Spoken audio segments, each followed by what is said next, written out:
Good afternoon, Misha. How are you today? I'm good, Melanie. How are you? Fantastic. Thank you for being here today and being a part of the Women in Tech and Their Money Stories series. Such a mouthful. Thank you. It's an honor. I know we were talking about how we've gotten to know each other over the last couple of months, and we met through mutual friends in the insurance industry. And I know that obviously that's not what you do today, but very excited to have you here, and would love for you to tell us a little bit about yourself. Well, thank you so much. So Melanie, as you know, I wear lots of hats. So I'm an entrepreneur, founder of Etymology Consulting, which is a business consulting firm where we help organizations identify, innovate, and implement, whether it's functions or systems, technology stacks, problem-solving situations. And then I also am the founder of GSD Factor, which stands for Get Shit Done. I love that. And we're a multimedia company. And so we have a podcast that you can find at gsdfactor.com. But next year, we're launching a book. We're launching an online university and classes, as well as coachings and live events. So really excited about that. But my background is about 20 years in the insurance and technology space. I am a technology strategist, program management specialist, really come in and just help companies and organizations get shit done. I'm also a wife and a mother of two tiny humans. And, I never want to, I always ask the questions, right? I'm never good with the status quo. I'm always dreaming big and pushing the envelope. So it's really exciting to always be finding like-minded men and women such as yourself. Oh, well, thank you. I have a couple questions for you. So, first, I really struggled when I wanted to incorporate the word badass in my marketing. So, wanted to get your 2 cents on how you felt about using a swear word in So yeah, exactly. because As you it's can see always over my about, shoulder, image and perception is reality and all that. it is. As you can see over my shoulder, I have a team get shit done in my office. The fact of the matter is, I want to live my true authentic self, right? And my true authentic self is I'm a Southern girl who likes her bourbon and whiskey, who swears a little bit. And GSD, get shit done, has just always been a part of my language in my life. Certainly my kids think it's get stuff done until they're allowed to use the swear word. But it kind of just brings down barriers away, right? People that are offended by it. I just know that we can't work together, right? And so it's an easy way to just kind of find like-minded individuals, people that are just comfortable in their skin, and they're comfortable to just get the work done. And let's partner, and let's not worry about some of those nuances. Let's just pull it together. And it was interesting as I was approached to do the book by a big publisher. They weren't sure about the curse word either. We parted ways. But now I'm self-publishing it under GSD Factor Publishing House. And so it just gives me a chance to get it out there, get it the way I want it to be out there, and to own who I am, right? This is who I am. This is me. And if it offends you, it's okay, right? We aren't destined to work with one another is kind of how I see it. No, I really appreciate you saying that. And that was one of the really big deals for me when I broke out of corporate, was that I wasn't fitting into their mold, and Right. I wanted to be my true authentic self. And if and I said, my goal isn't to work with everybody. Right. I think you just hit the nail on the head for any entrepreneur that's listening to this call right now. We read so many marketing books about having a niche and an avatar, and it's true, but you have to stay true to your identity as well. And Yes. I'm really happy that you have accomplished that. So Thank you. Thank you. congratulations to you. So Thank you. And it wasn't all, that was especially early on in my career, right? I joined the industry a little unorthodox, right? I didn't have a college degree because of who I am. I was told, I can't, you aren't the typical businesswoman. You aren't the typical corporate insurance businesswoman. right? And I stepped up and showed up and just said, why can't I be, right? And Why can't I sell insurance without a piece of paper? I mean, come on. Right. And why can't I do technology? And why can't I do these things? And why can't I do it with cursing a little bit and having a drink and being able to talk sports, right? And so that's just one of those things that I've always kind of lived with and embraced it. And again, found those opportunities that people were like, yes, let's do this. And then the people that weren't comfortable with it, it just meant that we were meant to not work together. And that's okay. And that's okay. That is absolutely true. And I want anybody who's listening to this interview to take that as a piece of advice away, because it is very true. Yes. So kudos for you. I'm really proud of you for making that happen. Thank you. Yeah. So Misha, you've been doing this, you said 20 years now. So you've been around the block for a while, and yes, you and I must be very similar in age, because same here. Yep. I'm sure you've had a lot of life lessons, a lot of successes, a lot of banging your head against the wall. What are you most proud of for accomplishing? Is it the starting of your business? Is it recognizing that you are true to yourself? Tell us a little bit more about like what you're most proud of as far as an accomplishment or a success in your professional life. Yeah, absolutely. So I've had amazing opportunities to hire and work with amazing teams throughout my entire career. And I always believe that I am not the smartest person in the room, but I can mobilize and bring all the right people to the room. And I can mobilize and have those conversations, and we can make sure that everybody is present and everybody brings and is contributing, and we can get some shit done. And that is one of the things that I have always maintained throughout my career is, get me going and I will bring all the right team members and we will all march towards that end goal. And one of my very favorite professional and exciting accomplishments professionally was I was head of technology for an insurance firm, and we started from scratch in the March and April of 2020, and we rebuilt an entire technology stack, and it was trailblazing. It was industry innovating. It was a little crazy. I'm not gonna lie. And we built from scratch, and we made it to open, and it was ready for open enrollment. But the way we did it, the team that I had doing it, it was an amazing experience.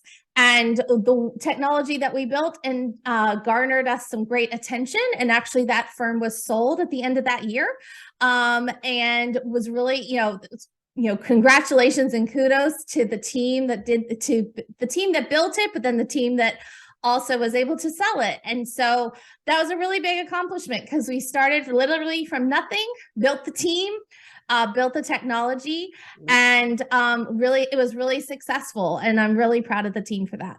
That's fantastic. And there's something you said in there too that stood out for me, which was, you may not know how to do everything. And I think that's something that people need to acknowledge, because a lot of times I'll get questions about taxes or insurance, for example.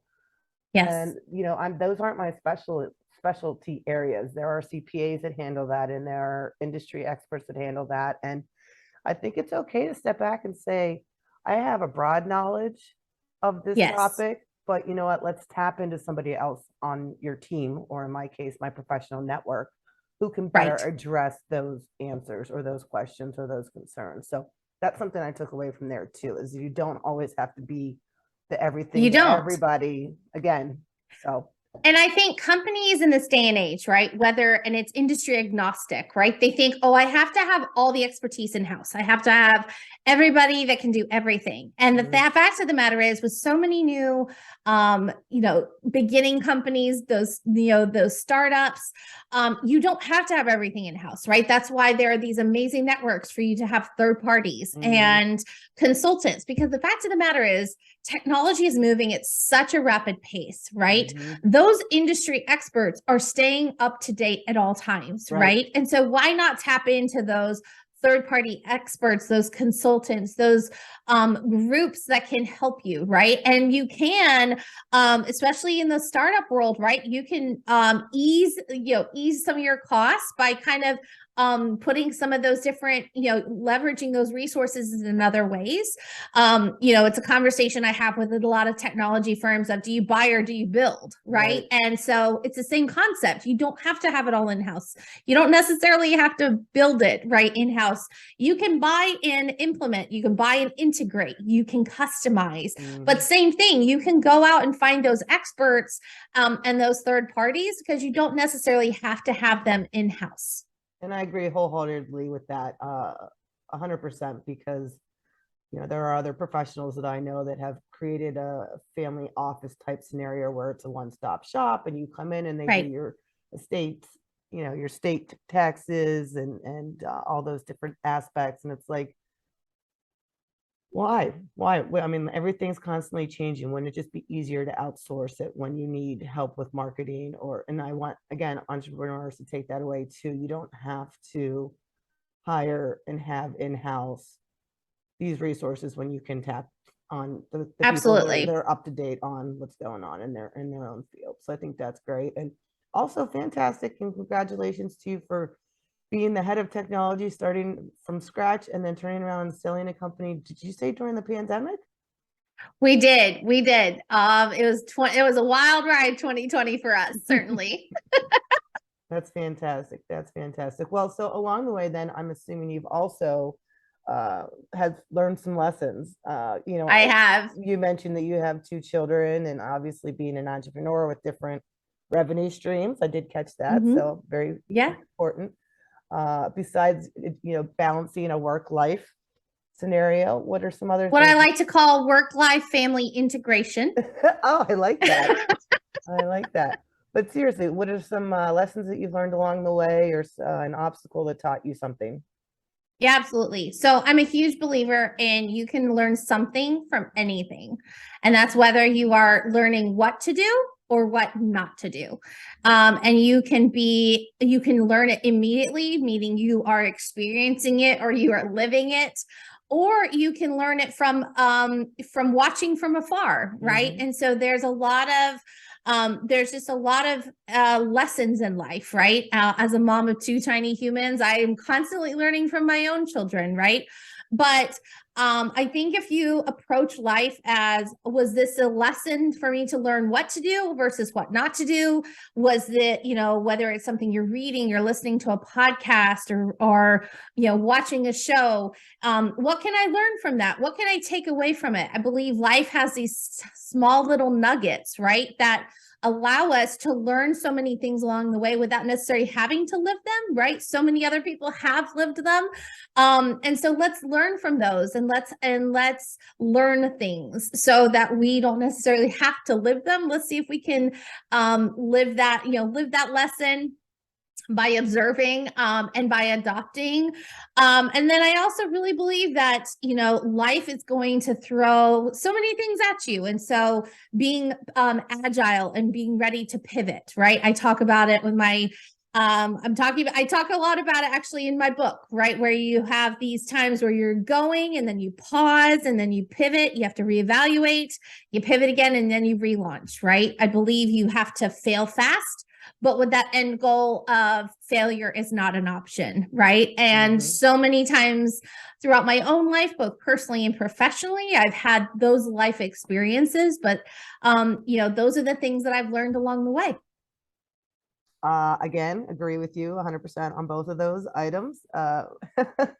Going back to the one where I've always learned from my mistakes. I don't think you learn unless you make mistakes. You know what I mean? It's not like we got everything we could possibly know about life in college. And in your case, correct, not even having gone. So, yep, exactly. And then the second part is, you have to continue to push forward, whether it's in a corporate job, whether it's in your family, whether it's in your professional life. There we go. So I definitely agree with that as well. So thank you for sharing that. And then, so I'm anxious and interested to learn more about the Get Shit Done book that's coming out. Yes. When yes, we are. We are looking to a May launch of GSD. It's called the GSD Factor. Okay. And really it's a GSD factor is considered, it's really about 6 attributes in your life. It's about being confident, being innovative, being imaginative, being present, being resilient, and being influential. And those 6 attributes for me are the GSD Factor life. And I've lived and learned those throughout my life. And throughout the book, I share stories of how I've learned that, of how those 6 attributes have bubbled up. There's certainly supporting attributes with all of those as well. But I'm huge on storytelling. My career started in sales and marketing, eventually went to operations and then technology. And what I've brought to the technology world is the art of storytelling that sales and marketing do so well. And so we share stories, and because if you share stories, people remember them and people remember the lessons learned from them. And so by sharing the stories and sharing these ideas, I hope to be able to kind of ignite that GSD factor inside of everyone. There's opportunities for you to do journal entries and to think about the GSD factor in your own life. We are launching what we're calling the GSD Factor Hub, which is a community of GSDers, people that can share their life experiences, encourage one another, come away feeling empowered. We'll have GSD Factor coaches in there to help you with your personal, professional life. We're going to have online classes through GSD Factor University. And we're even launching a score. So you can kind of see, like, where am I at in my GSD factor journey? And what do I want to work on? Maybe it's my be confident muscle, or maybe it's my be present muscle, whichever one it is. And so you can kind of navigate your journey and be able to really say, I want to hone in on this, right? My intention is to focus on this because I want to be a better human in this area. I want to do better for myself, do better for my family, my organization. And so we're really excited for the whole omnidimensional journey that we're building out for people next year. That sounds exciting. Really, really exciting. I can't wait to see your success with it and hopefully support it in any way I can. So thank you. Thank you. Absolutely. All right. Well, so let's switch gears here to talking about the other part of this series, which is the financial aspect. Yes. And so one of the reasons I created this series was because I found a very common thread with women in tech, being that it's mostly a male-dominated industry. Yep. A lot of times told to be quiet, kind of left out of the conversation. But then no seat at the table. No seat at the table type thing. Absolutely. But then obviously, as you know, I also am a financial planner. And so the majority of my clients are women in tech. And so when I came up with this series, it was really about being able to promote and support women in tech, but also hear their financial story as well. So what tips do you have for our audience today? So I have 3 tips. Okay. I love tips. And I love giving lists. So my first tip to people is your partner in your life, right? Find, people always say, well, how do you, when you're coming together, right? How do you merge the finances or don't merge the finances? And something that I've done with my own husband is that we contribute the same percentage to the joint account. And what that means is because we've always made different amounts. We've always had different financial situations, but by contributing the same percentage into the joint account, it's equal footing. And that joint account is for all those joint things, but it also allows me as a woman to maintain my own account for me to do things, for him to do things. And so that's the advice I give is, when you do decide, keep your individual accounts, but also build a joint, but then do an equal percentage. And so then there's that equal footing. But I do think it's really important for women, especially, to do keep their own accounts, and for men as well, right? Again, whatever side you're on, I do think as individuals, it's important for those individuals to keep their own accounts, to be able to have their own spending money, if you will. Find what that amount is that you may or may not want to talk about it, but then give that equal contribution. And I've seen people do it with roommates. I've seen people do it with civil partners, whatever it is. It's just that concept of maintain your own accounts, and then have that joint contribution in at a percentage level. And you have no idea how much I appreciate that, because I'll never forget my husband coming home with $400 worth of Omaha Steaks without talking to me about it first. And I said, you know what, that's it. We're changing it up. If you want to spend your own personal money on something like that, then fine. And if I want to go buy a Coach bag, fine. But yes, then we created a joint account that where all of our house bills come out of. And I think it's the best thing for anybody listening to this, whether they're in a relationship or not, Yes. to be thoughtful of having two separate accounts like that. So I Absolutely agree with that 100%. Absolutely. So my second one, right, is your partner, right? Or those that you're in relationships with, for long-term relationships, right? Be sure that you update each other on kind of where the financials are, especially if you tend to handle the financials yourself. I lost my dad when I was 32 years old. And so my mom had to quickly get up to speed and understand where everything was at. And that was something that my sister and I helped her with. My own mother-in-law passed away recently. And so it was something that her sons had to like scramble to figure out where it was. And so my encouragement to people, right, is have that person in your life that you share that information with. You say, hey, listen, here is my information. Here's my financials. Here's my end of life stuff here. It's not a scary conversation. It's actually a gift to that person that's left behind to have that conversation. It's also a gift to that person, if two people separate or two people go separate ways, to just have a handle on things. And so, if there is one person that does the financials, just have a check-in with them on a quarterly basis or an annual basis, whatever it is.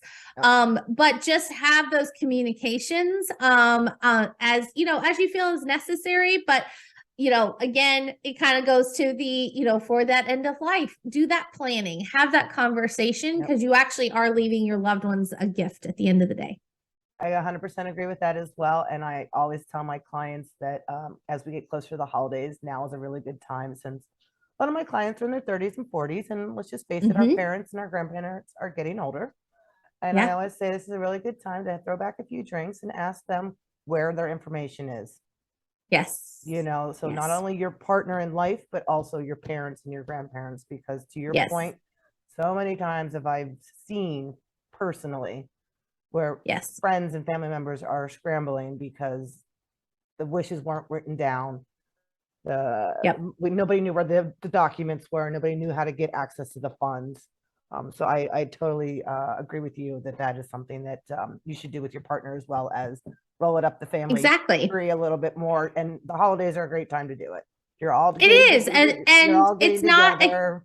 And it's not a scary conversation, right? It's my dad died when I was 32. My sister was 28 at the time, right? And so you can imagine, as late 20s, early 30s, and we're now having to like manage through all the stuff, right? Right. Like, it's like, wow, okay, so where is all this stuff, right? And mom knew where some things were, but not where all things were. And so it caused us, my husband and I, after experiencing that, right, we went and had conversations with both, his parents, and had conversation, and we did it, right? We went to a class, and we were definitely the youngest in that room by 30 years. But somebody said to me, why are you here? And I said, because I have just gone through this with my late father, and I don't want anybody else to have to live through that. Well, and especially because you have two children. If something, God forbid, should happen, you want to make sure that they are taken care of, and that they don't end up, worst case scenario, they end up in the foster system. You know what I mean? So, I think that's really smart of you to do it. And, the point that you made there, being the youngest person in the room, not a big deal. That made you the smartest person in the room. Yes. And now, with my mom, we review, she lives with me now, but we still kind of make a point to review with my sister and I every year. Where's everything at? How's everything? Do we have your wishes changed? Right. That's always a great question to have as well. And so, we just kind of get into the habit, just like a company has to do their annual financials and their annual audits and their information security reviews, all those things. You just do it as a family as well. Absolutely. I agree with that. All right. And you said you had a third tip for us. I have a third tip. So, I have 2 startups myself, right? But I also coach and mentor and consult a lot of other startups too. My biggest recommendation to startups, right, is don't take that loan, save and work until you can afford what you need to do, right? Because, having a startup, starting a startup, there's so many different factors with that. And there's so many different irons in the fire and you're going in so many directions because you do have to wear all the hats to then have to worry about that loan on the side with that interest rate. So be sure that you save. If you have that seed money, that's great, but just pare down your dream big for that moment, right? And say, what can I do right now? What is my MVP? What is my good enough? And then as you continue to build and grow, that's when you start to continue to build and grow, right? And I think the biggest thing that I see in startups, the first 5 years are the most critical for a startup, right? Were loans taken out, that type of thing. And so the ones that are more successful are the ones that built organically and they grew and they scaled according to their means. And so it's just that same idea of living within your means. I think startups should do the same. And I agree with you. A couple months ago, we featured Jessica Williams on this series, and she made a similar comment, and she said to quantify it. So whether that is 6 months of your salary at your current rate, or because her whole thing is tech biz girl and the whole side hustle scenario. And so she said another way to quantify it would be, keep your current job until you reach X in revenue on your side hustle.